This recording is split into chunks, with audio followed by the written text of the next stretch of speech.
பார்த்தீங்கன்னா நான் கொழும்பு 1 பேஸுக்கிட்ட நிற்கிறேன். இப்போ இந்த பையன் வந்து எங்கே முடிய போகிற பார்த்தீங்கன்னா வெள்ளவத்து ராமகிருஷ்ண மிஷனில் தான் இப்போ போய்கொண்டிருக்கேன். அவர் ஸ்டேப்பு நாளைய தினம் வந்து நேற்றோட ஸ்டார்ட் பண்ண முடியும். என்னுடைய பயணம் பார்த்தீங்கன்னா லாக்டவுன் பிரச்சனையாக வந்துட்டு அதால் 6 மணிக்கு முடியுமென்னு சொன்னவங்க கடைசியாக 12 மணிக்கு கூட போட்டுட்டாங்க. அதனால் என்ன ட்ராவல் பண்ண முடியல. இன்றைய நான் வந்து ஸ்டார்ட் பண்ணது 1 மணிக்கு. இப்போ போய் வந்து ராமகிருஷ்ண மிஷனில் போய் நின்றுட்டு நாளைய தினம் வந்து கழுத்துறை நோக்கி தான் போகிறோம். மறக்காம எல்லாம் சப்போர்ட் பண்ணுங்கள். தேங்க்யூ.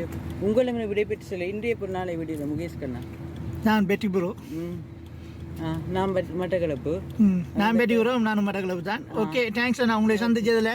ஓகே, பாய். பாய். ஓகே.